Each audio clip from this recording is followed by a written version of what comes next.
y'all boys did watch my last video, man, y'all boys would know that I did make a center build for 2K26, and now I'm finna just show y'all boys how to make the build. I did post gameplay of it on my last video, so if y'all boys do want to see gameplay, make sure y'all go check that out. But before we get into the build, make sure you like, comment, and subscribe, and let's get straight into it. Okay, so now that we are in the builder, for our position, it will be a center. It won't be power forward. I know people just be so used to having the position at power forward, but this year I am going center.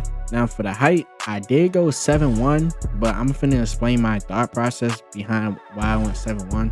7'4s in this game is crazy. Like 7'4s are definitely OP, so I was like, okay, cool, I'm gonna make me a 7'1" just so I will be able to stop the 7'4s, because if you make a 6'8", a 6'9", and try to play at the center position like how we was doing last year, you're not finna be able to get a stop. They're gonna shoot right over you. Even though I still get shot over, I have a better chance of contesting it because I'm damn near like the same height as them and I can jump. Now for weight, I did go 244 because at 7'1" you is kind of slow. I didn't want to be too slow, so I did want to have a 65 speed, but that's why I went 244. And for wingspan, I did go 7'5". If I went 7'4", I would have been able to get limitless range on bronze, but I'm a center, so I didn't need limitless range on bronze. So I'm like, okay, cool, like I don't need it at 7'4", I just need it at 7'5". Now for the build itself, starting off with physicals, I'm gonna max my speed out to a 65 because I don't want to be slow. I'm gonna max my agility out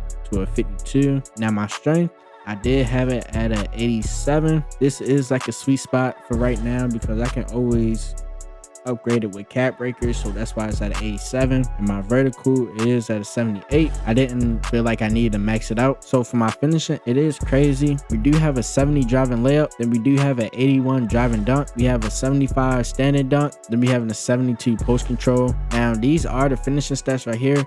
The reason why I went with the 70 driving layup is because I feel like I need driving layup. I ain't gonna lie to you, right? I don't want to be driving to the basket, missing the wide open layup. No, I'm gonna put it at 70 just in case. 81 driving dunk, I want to be able to dunk. It's that simple. Like I feel like as a center, you need to be able to dunk, and I can get good driving dunks on this build. So that's why I have it at an 81. I will insert clips so y'all boys can see what I'm talking about. Then with the 75 standing dunk, you definitely need standing dunk as a 7'1" center. Like you might as well just have it just so you can be all around. You can be able to dominate in the paint as well, and I do get great dunk packages like I said. And for the post control, mine is only a 72. It's on the low side for a center, but just in case, you know, we ever just need to get a bucket and they switch, my guard can't get past the 7'4", pass it right to me, I'll be able to use my rise up to get a dunk. Now for shooting, y'all boys do know that shooting centers are the wave this year. So we will max out our 3-pointer to an 82. Then we will max our midi out to an 84. Then just because I play rec on this build, I will have my free throw at a 78. If you're not going to play rec or fives on this build, don't put no free throw on it. 82 3-ball, ain't gonna lie to y'all boys, is very, very good. I shoot very good on my center build, especially if you use rhythm shooting. Rhythm shooting is the wave this year just because you only got to time the tempo. Last year you had to time both and I was still good with that, but this year they made it easier for people, so you just only got to time the tempo. 84 mid-range, so we will be able to get all the good jump shot bases like Michael Porter Jr., Jonathan Isaac,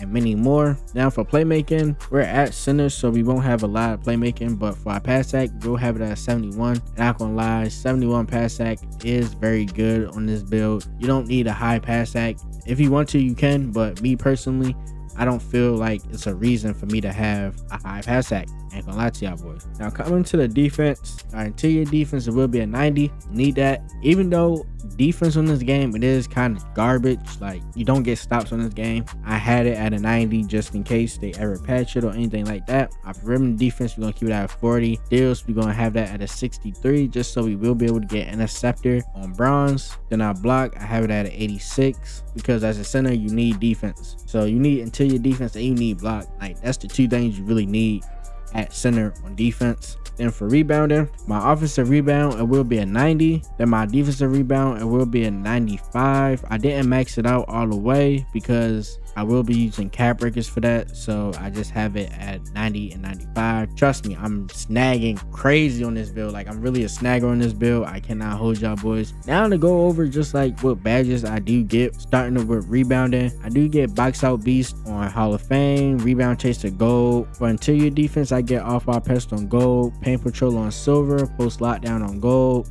Like I said before, interceptor on bronze, high flyer denier on gold, and paint patroller. For my playmaking badges, I do get break starter on bronze, diamond on silver, and versatile visionary on bronze as well. For shooting badges, I get deadeye on bronze, set shot specialist on silver, and post fade phenom on silver as well. For the finishing badges, I get float game on silver, physical finisher on bronze, aerial wizard on gold, posterizer on bronze, rise up bronze. I get post powerhouse on bronze as well, post up poet on bronze, and I get hook specialist on silver. So this is the build right here. Like I tell y'all boys in all my videos, you don't have to copy my build attribute for attribute. Just use this as a template. Y'all boys can change whatever y'all boys want to change up. Y'all don't gotta agree with the build 100%. For the takeovers that we do get, we get 3&D, board beast, clinic, accommodator, eraser, glass gunner, intimidator, offensive artist, physicality, second chance, splash tower, and two-way titan. Now for the shades of, it is Jack Sigma, Marcus Camby, and Victor Wembanyama. Build name, it is called boredom forcing 3-level score,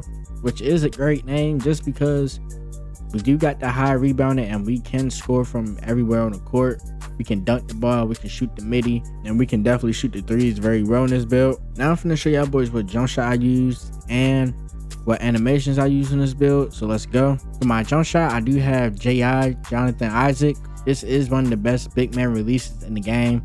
It was one of the best last year as well, so that's why I have it on. For my release 1, I do have Jay Huff. I like this release very much, especially just because it looks very good and it's very fast. Now for my release 2, one of the best releases in this game is Baluba. Yes, Mike Wang release. For my visual cue that I do have, it is in between the middle of set point and push. Y'all boys can have that, whatever y'all boys want to have that at. For my release speed, it is maxed out all the way, and 60 Baluba, 40 J Huff. If y'all boys enjoy this build, make sure y'all boys like, comment, and subscribe. More builds are on the way, more videos is on the way. I got 2 more builds I do want to show y'all boys, and they do both come with gameplay, so make sure y'all boys stay tuned for that, and I'll see y'all in the next video.